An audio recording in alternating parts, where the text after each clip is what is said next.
Welcome back to Battleship Codes Inside History.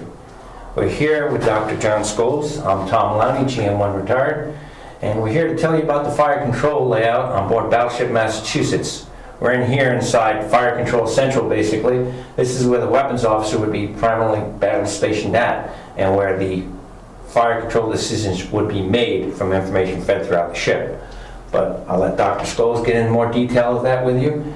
John, welcome back. Thank you for giving us the information and give us some insight in here. And thank you, Tom. Okay, today we're going to continue our study of the fire control system for the 16-inch guns of the battleship Massachusetts. And today we are actually standing in the upper level of the conning tower or fire control tower, which has two functions. One is it contains Gunnery Central, where the ship's gunnery officer stands and exercises overall control over the ship's guns. It has a second function, however, in that it contains an auxiliary director called the Mark 40 director, which can be used as a backup in case the Mark 38 directors in Spot 1 and Spot 2 are inoperative, or the secondary battery directors may not be operative. This is a complete auxiliary system for fire control, which can take over some or all of the functions of the other components that have been disabled, say by battle damage. so Dr. Scholes will go on to each individual station. I'll let you carry on with this and step back out of the way so you can point out to our fans in this area here that's not normally accessed to the public. Very good. Thank you, Tom. Well, the first equipment that we're going to look at would be used by the ship's gunnery officer as part of his overall control of the ship's main battery. This includes a number of repeaters for various radar scopes, which would include a surface search radar, which is a repeater for which is here. There is a repeater behind this tube here, which actually is for the periscopes in the next level below in the conning tower, and that is a repeater for the Mark 13 radar up at the top of Spot 1. There is also a repeater for the Mark 8 Mod 3 radar on the top of Spot 2 aft.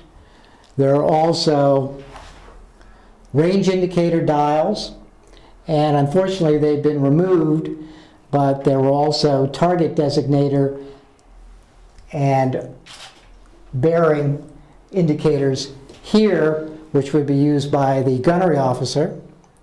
There are also indicators for the direction of the directors. Unfortunately, that one is missing, but here's the one for the 4 secondary battery directors, which, as we remember, can in an emergency be used to control the main battery of 16-inch guns. There is also here a turret train indicator showing where all the 3 16-inch gun turrets are trained. In terms of optical observation, the gunnery officer can then take over one of the positions on the Mark 40 auxiliary director, and we'll discuss that a bit more when we go through the Mark 40 auxiliary director.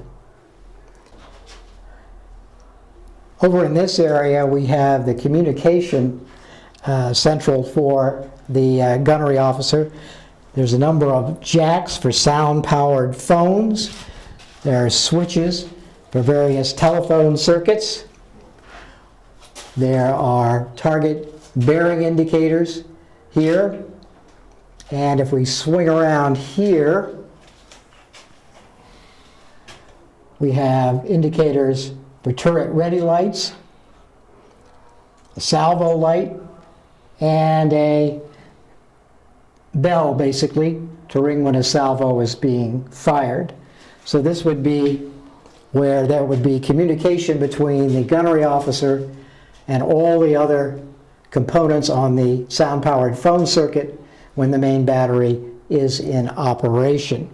There would be a series of talkers here, basically people on sound-powered phones relaying information to and from the gunnery officer. They also could relay information to the 4 people manning the auxiliary Mark 40 director. This here computer. And that's correct? linked in specifically to the Mark 40 director. So this is all part of the Mark 40. This is all linked to a fire control circuit. This is interesting though. This director independently can operate through this computer and this trunnion tilt corrector to send automatic gun orders to the 3 turrets through an auxiliary switchboard which is down in the main battery plotting room. But it can also electrically send its information about training, leveling, and cross-leveling electrically down to the main plotting room and to the Mark 8 computers down there, which then have the stable verticals and all that, Right. and can send the information to the guns, and that would normally be preferred. The only reason they have a complete system here is there's only one main battery plotting room on the South Dakota class. So if that were to knock out, they would need a complete system with a computer, trunnion, etc., to be able to use, and this would take over essentially the entire fire control situation. Whereas if, say, spot 1 was for somehow knocked out and they needed optical training of the target, this would take over that function, but it would transmit its information. You'd still be using the Mark 8 computer, stable vertical, etc., which is more accurate. Right, so this is just, it's basically a redundant system. It's a backup redundant system. Now on the Iowas, which have 2 main battery plotting rooms, Right. this is not here. And there's no mechanical link from this director to a computer anymore. It's all electrical and it all goes down to both plotting rooms. Right, and we're surrounded by 18 inches of armor here, so this is, normally you wouldn't have to worry about a direct hit in here. Let's say one of catastrophic, but you could get a percussion hit on this and kill the crew inside, but you could replace people. Not a nice thing to say, but yes, definitely.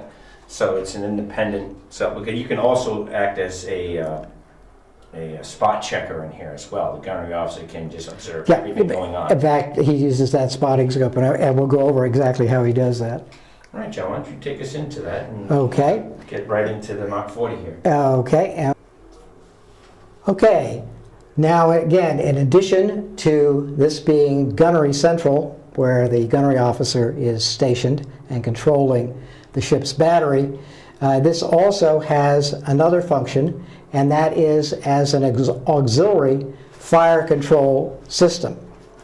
In case of damage to other components of the primary fire control system, including the Mark 38 director at spot 1, God forbid, the main battery plotting room, because there's only 1 on this ship as opposed to the Iowas, which have 2, 1 forward, 1 aft. This could take over some or all of the fire control solution and provide fire control direction to the guns so that firing could continue. Again, this is called a Mark 40 director. It is a purely optical director, and it's of the periscope type. There are 3 periscopes that extend through the roof, the top of the fire control tower. This one is for the trainer and the spotter. It's a single periscope, but 2 people on opposite sides can look through it. And then we have 2 leveling periscopes. However, in order to get the fire control solution, we have to stabilize in both level and cross level. So these are capable of being rotated 90 degrees to the line of sight. And then either one can function as the cross leveler or the leveler at any time. And they can be switched even in the middle, if for some reason the view from the periscope becomes blocked Or damaged. damaged.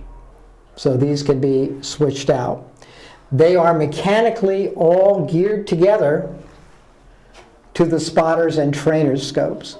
So as this trains around, it has a mechanical drive which synchronizes the training of both the levelers and cross levelers periscope. As in most optical systems, the way that level and cross level is maintained is that a person looking through the eyepiece keeps his crosshairs on the horizon by moving his hand wheels. So And this is true for both the leveler and cross lever. So as the ship moves, they are turning their wheels to always keep their crosshairs on the horizon. Obviously, the better they do that job, the more accurate is the gunnery solution. The trainer, in this position,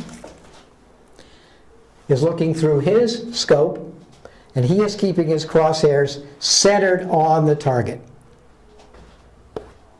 So he has to sit here and constantly just rotate. Yeah, he is And constantly he is turning. he is on target. Right. So he has to just, and he can pick either or. Or wait a minute. Now the spotter is actually the controlling officer for the director. Right. He is looking here. He has a little hand here, and he's actually leveling the trainer's optics by keeping his crosshair on the horizon. He also directs which one of the leveling scopes will be used for level and which one will be used for cross level. So he is the director control officer in addition to the spotter, and here by looking through this he can estimate the deflection and range by which a shell splash is missing the target and give, through the sound-powered phones, corrections, or corrections can be cranked in to this computer, which we'll talk about in a minute, if we're using complete auxiliary control here. And it has multiple lighting lenses in here as well. Yes. For night operations as well as day. Right. Although normally this is primarily a day system Right. because it is a purely optical system. Now, originally, when the ship was built, this periscope was actually not here. What was here was another periscope type device that went up to a spotting scope, which looks much like an optical rangefinder and in fact can perform optical rangefinder functions.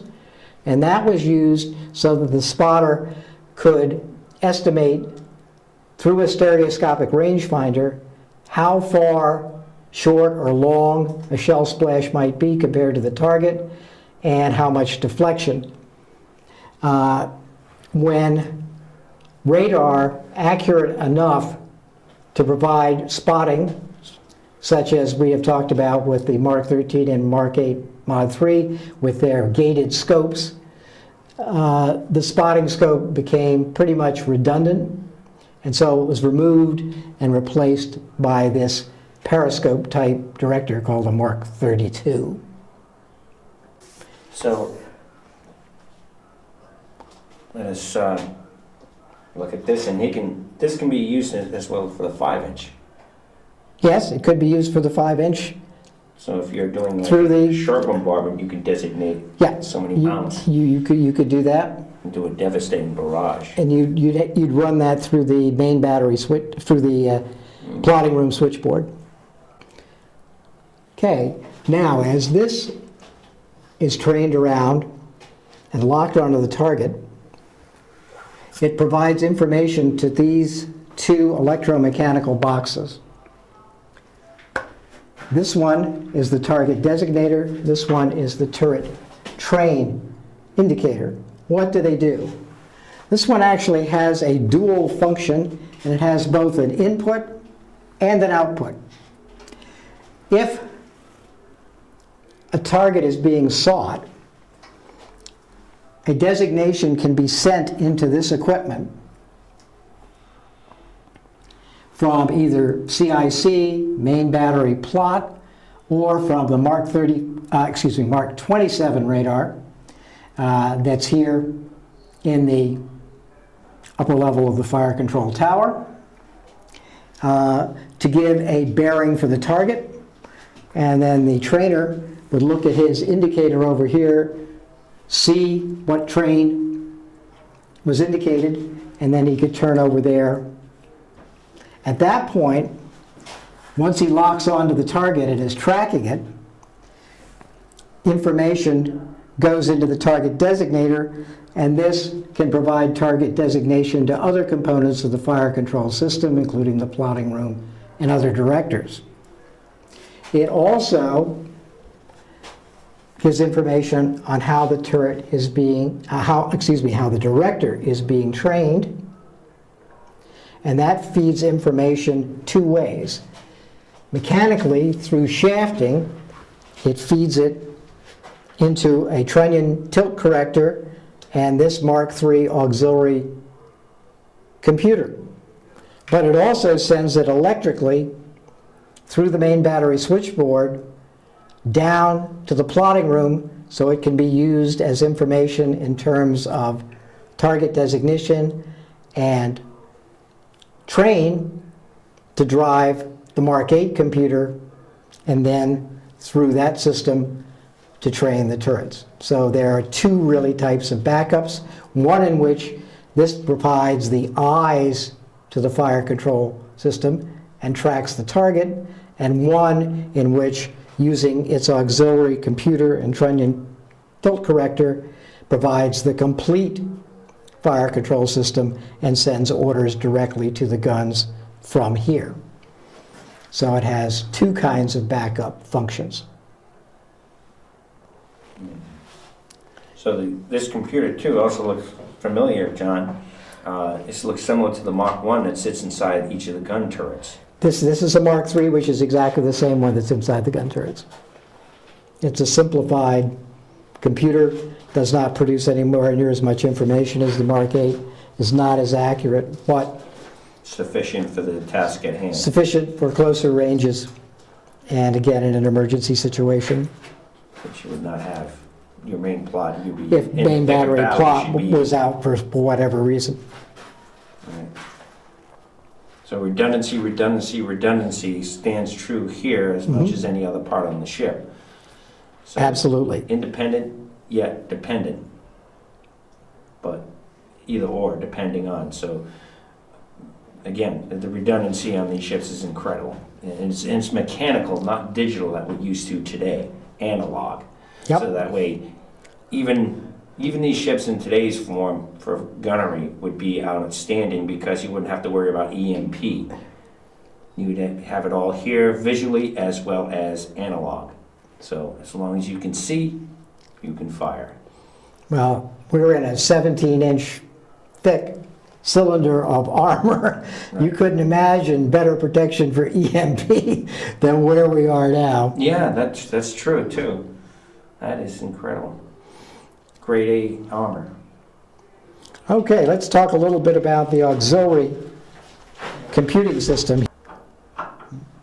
If the Mark 40 Mod 0 director is going to be used for the entire fire control problem, then obviously it must be linked to a computer in order to provide orders to the guns. It also must be corrected for factors such as trunnion tilt. In other words, the tilt of the barrels will affect the range at which each one reaches. And so the training and leveling and cross-leveling scopes are all mechanically connected to the trunnion tilt corrector, which then feeds some of its information into this auxiliary computer, the Mark III. This is actually the same type of auxiliary computer that is in each one of the 16-inch gun turrets as a backup. It is much smaller than the primary Mark VIII computer down in the plotting room, but it does provide automatic gun orders because it does transmit through a receiver regulator servo system, so it actually can run all three 16-inch gun turrets in automatic. It could also send its information through the main battery and secondary battery switchboards to the 5-inch mounts in case their director system was knocked out. This would only be useful for a surface target, not an anti-aircraft target. This cannot compute an anti-aircraft fire control solution. Again, this is a simpler computer. It does not generate as accurate a solution as the Mark VIII does, and it lacks the closed-loop feedback system that gives the Mark VIII so much of its accuracy. Nonetheless, if everything else is knocked out, you still have a fairly effective synthetic fire control solution. So the equipment in the top level of the fire control tower originally did not include radar when the ship was designed. However, as World War II developed, radar for fire control became more and more and more important, and therefore, as part of the backup system, a backup radar system was added in conjunction with the Mark 40 director. And this is the Mark 27. It's the little dish that's on the top of the fire control. And in fact, this is the waveguide for it, for both transmitting and receiving, which goes through this hole which has been cut in the roof, which leaks a little water every once in a while. This again is the transmitter receiver section, and then there are also a series of scopes. Now originally Mark 27 could not generate bearings accurate enough for fire control, and therefore it was a range-only radar.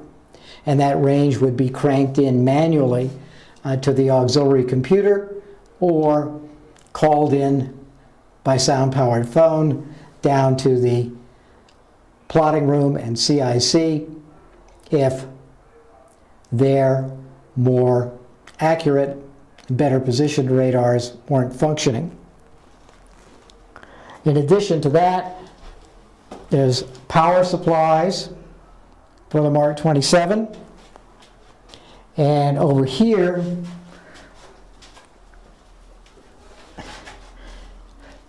there would be two scopes. Originally, this had only what was called a B scope. The B scope indicates range only. Basically, it's a linear scale, and the pip indicates where the range of the target is. However, as the equipment got better and better in the fleet, some very clever sailors and officers figured out a way to modify the Mark 27 radar so it could operate a pan position indicating scope. That's the typical type of radar scope that you're used to. You see the line going around and around that illuminates the pips. And in fact, this is that scope that was added. Once that scope was added, the Mark 27 became accurate enough to produce bearings as well as range. And it is actually linked up into the target designator device, and so you can use the Mark 27 radar to give an indication to the trainer where to train. This would be particularly useful in situations of night or poor visibility when the radar is able to track the target, but you can't really see it well enough optically to do so. This will at least bring the trainer on the target. and by following instructions from the Mark 27 radar, he can match pointers and stay on target once he syncs up with the radar. And confirm target. Yes. That you would want to. And he would also be able, in conditions where visibility was good enough, he would see that the radar is looking at a target and confirm it as an enemy target and a legitimate target to be fired upon. So this is a very nice advantage.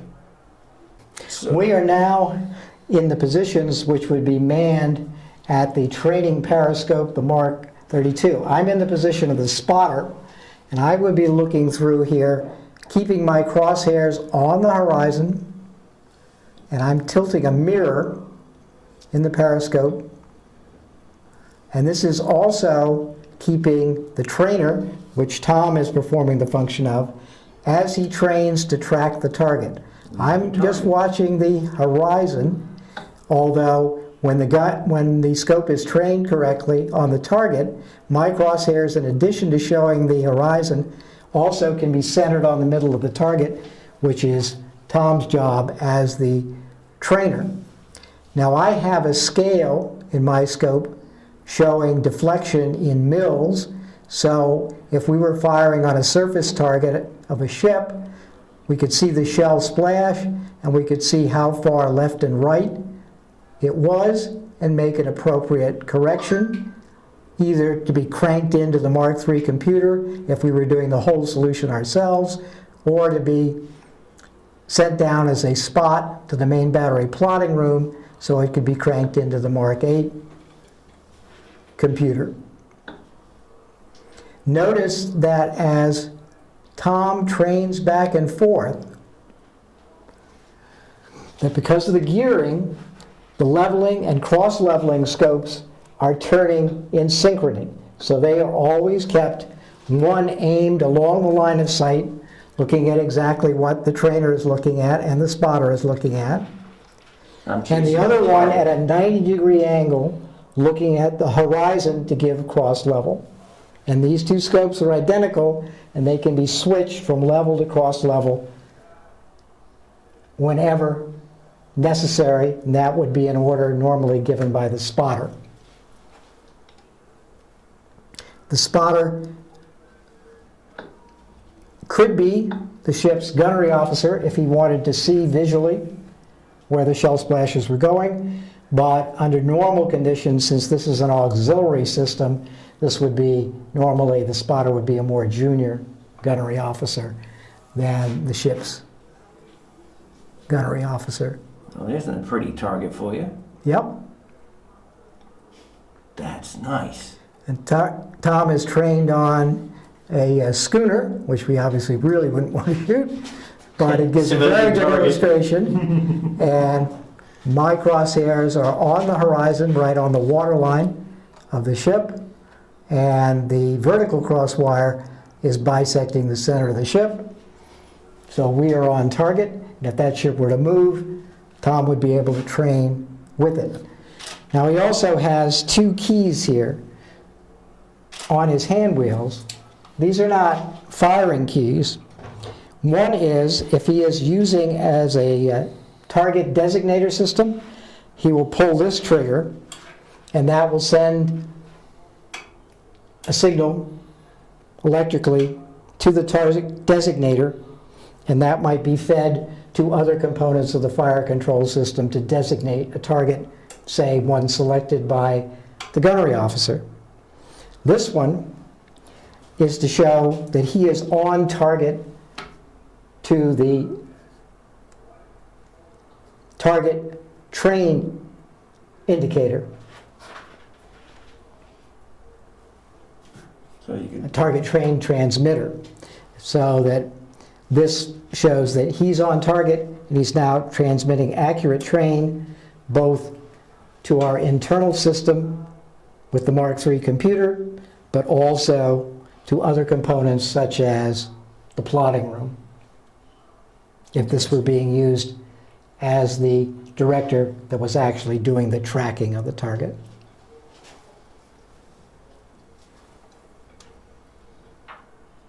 Spirit of Georgia. It's the name of the ship that's there. We're looking at Gladding and Hearn Shipyard across the river. And these are about 12 power telescopes. Come back around. Bring you back into view, sir. And bring us back to center line. Okay, let me move over here to one of the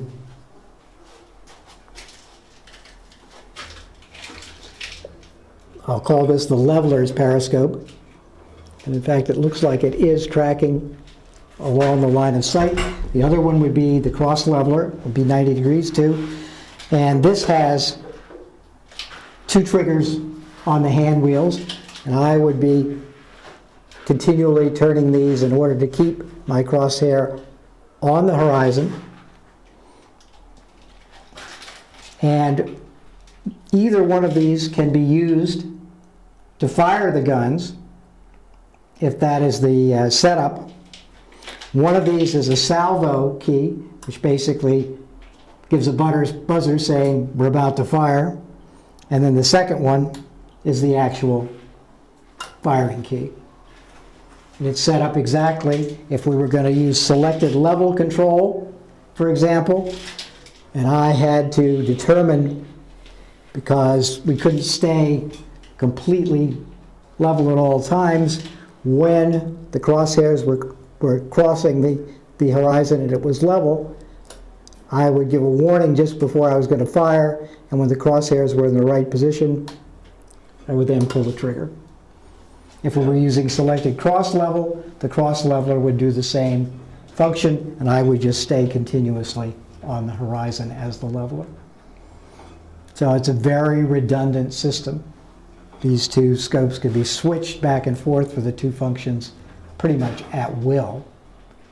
So, mechanically linked, analog, setup, visually tracking, locked on, and still operating, what, 70, 80 years after design and build? Yep. Outstanding piece of machinery. This is just fascinating. And still working, still doing the job. And here at Battleship Cove, to give you the history and insight, and this fine fire control system, which was the hallmark of the U.S. Navy, and gunnery, was all part of every little bit of technology of this massive wonder of a 35,000-ton battleship by design, if I remember correctly. Yet effective, and this is what was used actually in the Battle of Casablanca as well, amongst other things.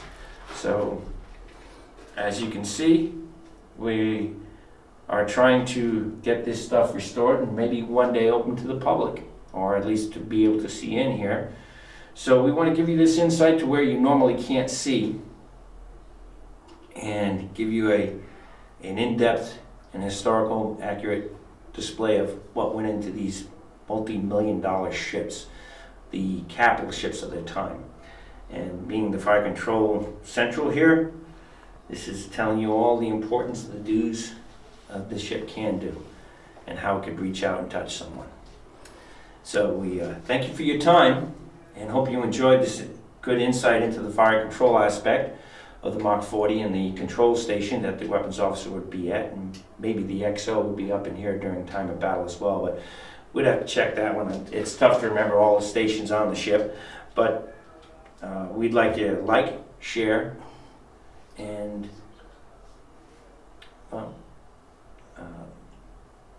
share. Subscribe. And subscribe. How could I forget that? And subscribe as well, so that way you can track and see what other fine places that we're going to be crawling into and showing you that normally can't be seen for safety reasons or financial, or if we can get fire controlmen up here one day, maybe get some volunteers and start prepping all the fire control spaces, because we have a lot. So we do help. You can contact the ship through the links below and step on into history and help preserve it. And on behalf of Dr. Scholes, Battleship Cove, and myself, Tom Lowney, I'd like to thank you for your time and hope to see you out there. And remember, your contributions help and we can get our ship back to looking prim and proper. Take care. John?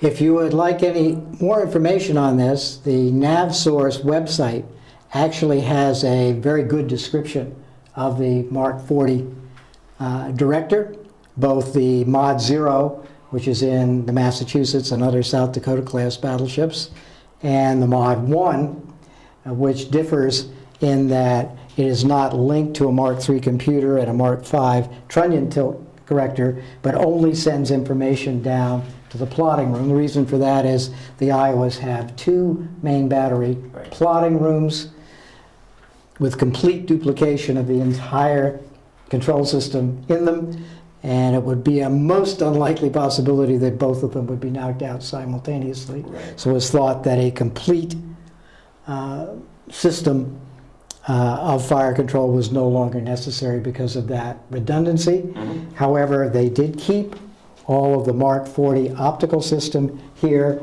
in case their Spot 1 and Spot 2 directors were knocked out or inoperative for any reason. This could perform a backup because this is very, very well protected, as much more so than the much higher up aloft directors. They simply can't be given this kind of armor because of the weight considerations. Right. This is a 17-inch cylinder of armor. There's only 1.5 inches of armor on Spot 1 and Spot 2. True, very true. Put it out in the open. Thanks again. And we're gonna whip this back to center line, put her in stow, and get this out to you. Thanks again. Take care. And more segments of the fire control system will be following shortly. So Oh yeah. keep tuned. All right. See y'all. We're gonna go back to center line here. Whoop.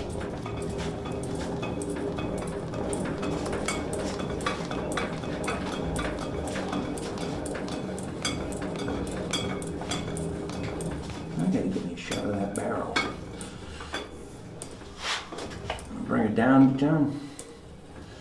See if I can spot that jackstaff.